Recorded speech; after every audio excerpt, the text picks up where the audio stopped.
Pemirsa, tahukah Anda Indonesia memiliki 6 istana presiden yang tersebar di Pulau Jawa dan Bali? Antara lain Istana Merdeka di Jakarta, Istana Bogor, Istana Cipanas, dan Istana Tampak Siring di Bali. Istana kepresidenan itu digunakan sebagai tempat resmi kediaman presiden, juga sebagai tempat presiden menggerakkan roda pemerintahan, atau menjadi tempat beristirahat tamu-tamu negara. Namun ternyata ada juga yang menyimpan cerita-cerita unik maupun kisah-kisah mistis. Lalu, seperti apa keanehan-keanehan yang terdapat di Istana Kepresidenan Republik Indonesia?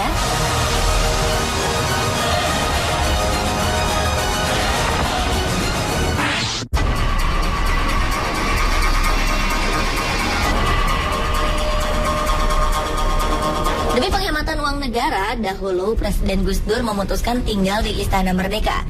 Meski demikian, bukan berarti keluarga Gus Dur betah.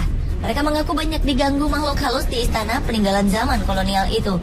Putri Gus Dur, Yeni Wahid, pernah mengaku di akun Twitternya bahwa istana yang ia tinggali sangat tidak nyaman dan seram suasananya.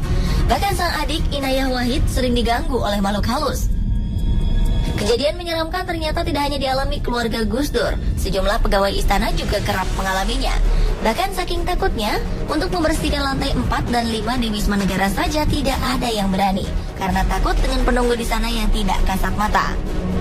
Menurut ajudan Gus Dur saat itu, yaitu Munib Huda Muhammad, Presiden Indonesia kelima itu tidak menggunakan cara-cara mistis untuk mengusir keangkeran istana, melainkan dengan cara yang logis.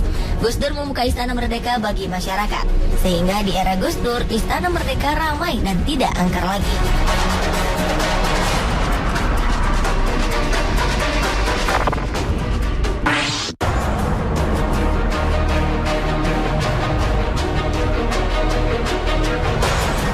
Istana Merdeka merupakan tempat resmi kediaman dan kantor Presiden Indonesia yang terletak satu kompleks dengan Istana Negara dan Binagraha, yaitu terletak di Jalan Merdeka Selatan, Jakarta. Istana dengan luas sekitar 2.400 meter persegi ini dibangun pada masa pemerintahan Gubernur Jenderal J.W. Van Lansberg pada 1873. Tercatat setelah Presiden pertama Indonesia, Soekarno, barulah Presiden keempat Abdurrahman Wahid alias Gus Dur yang memilih tinggal di istana. Kini Istana Merdeka ditinggali oleh Presiden ke-7 Indonesia, Joko Widodo, atau yang akrab disapa Jokowi. Yang menarik, ternyata Jokowi dan Ibu Negara Iriana Widodo bukan hanya tinggal, tetapi tidur di bekas ranjang Presiden Soekarno. Diketahui selama ini tak ada presiden yang berani tidur di ranjang kamar sang proklamator itu. Bahkan putri dari Bung Karno, Megawati Soekarno Putri sekalipun. Menurut Ahok, Gubernur DKI Jakarta, Presiden Jokowi termasuk salah satu presiden yang berani menempati kamar Bung Karno. Meski banyak informasi tentang bangunan tersebut yang penuh dengan cerita mistis, Jokowi mengaku tidak merasa terganggu oleh cerita-cerita itu. Ia malah merasa nyaman, sebab ia juga pernah tinggal di gedung tua saat ia menjabat sebagai wali kota Solo.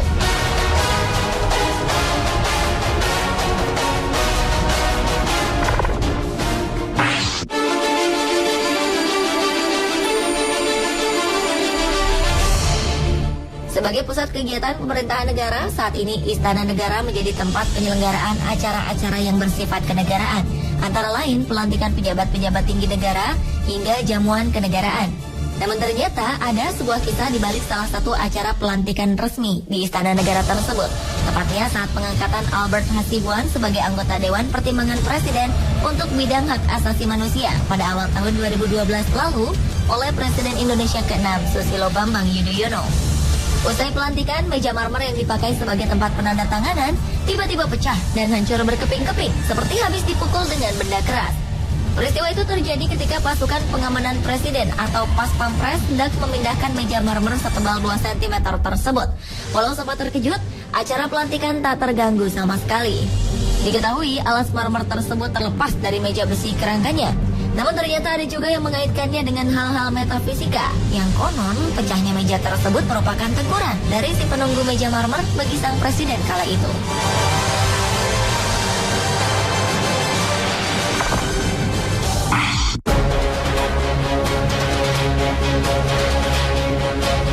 Pemirsa, Rabu 22 Oktober 2014, Presiden Joko Widodo menggelar jumpa pers perdana sejak dilantik pada 20 Oktober lalu di halaman Istana Kepresidenan. Ada yang menarik dalam jumpa pers tersebut. Lokasi yang dipilih sebagai tempat jumpa pers juga tak biasa. yakni di bawah pohon Ki Hujan, nama sebuah pohon jenis trem besi besar yang ditanam di belakang Istana Merdeka. Pohon Ki Hujan ini seperti menjadi saksi bisu atas segala yang terjadi di kompleks kepresidenan itu. Di antaranya saat SBY pernah menerima penyerang kesebelasan nasional Prancis, Zinedine Zidane. Menariknya, Ki Hujan ini ternyata sudah berusia 144 tahun sejak ditanam pada 1870, yang artinya 3 tahun sebelum Istana Merdeka dibangun oleh arsitek Drossares. Meski ditopang oleh sejumlah tiang, pohon ini masih terlihat gagah. Yang menariknya lagi, pohon ini sempat diterjang angin puting beliung yang terjadi di kawasan istana pada 5 Januari 2012 silam. Banyak pohon bertumbangan, namun anehnya Ki Hujan tetap kokoh berdiri. Hanya dedaunannya saja yang rontok dan ranting-ranting kecil yang berjatuhan.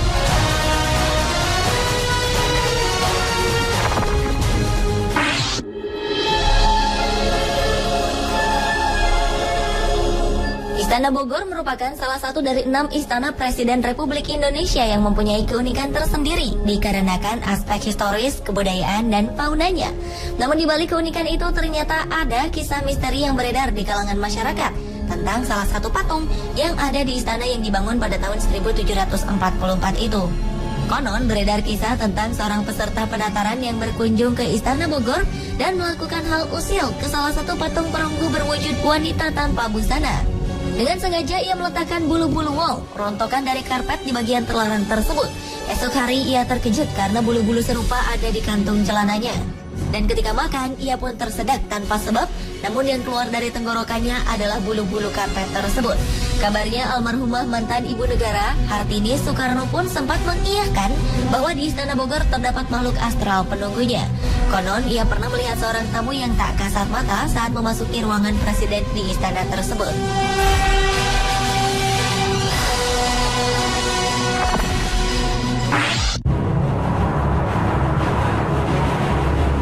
Istana Kepresidenan yang berada di Bali, yakni Istana Tampak Siring, adalah satu-satunya istana kepresidenan Republik Indonesia yang dibangun setelah Indonesia merdeka. Karena kelima istana lainnya, yakni Istana Negara, Istana Merdeka, Istana Bogor, Istana Cipanas, serta Istana Gedung Agung Yogyakarta dibangun semasa zaman kolonialisme Belanda. Istana Tampak Siring biasanya digunakan oleh presiden untuk beristirahat, melakukan rapat kerja, serta melakukan perundingan luar negeri. Istana Tampak Siring diprakarsai oleh Soekarno dan mulai dibangun pada tahun 1957 hingga tahun 1963. Di istana tersebut terdapat sebuah kamar yang dulu sempat dihuni Soekarno. Konon menurut warga setempat, kamar tersebut hingga kini tidak dihuni dan sengaja dikosongkan karena ada kekuatan mistis yang meliputi ruangan tersebut. Sementara Presiden Indonesia yang datang berkunjung ke istana itu menempati bangunan lain yang tak jauh dari bangunan yang ditempati Soekarno.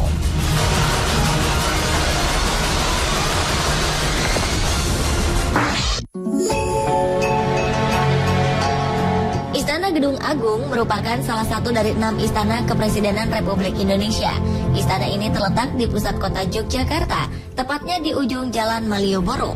Gedung yang dibangun oleh seorang arsitek A. Payen ini pernah menjadi saksi sejarah ketika Bung Karno berkantor di sana saat Yogyakarta menjadi ibu kota baru Republik Indonesia. Karena merupakan bangunan tua, banyak rumor beredar mengenai kisah mistis di balik bangunan bergaya Eropa itu. Kabarnya di istana tersebut sempat terjadi gangguan-gangguan makhluk gaib. Maka dari itu seorang paranormal pernah dimintai tolong oleh Pas Pampres. Menurutnya, hal yang dianggap mengganggu tersebut berasal dari kekuatan kitab Stambul yang sering berpindah-pindah secara misterius di sekitar istana. Kabarnya di Istana Gedung Agung yang bernama Loji Kebon itu kerap terdengar suara prajurit baris berbaris, walau tak ada yang sedang melakukan baris berbaris.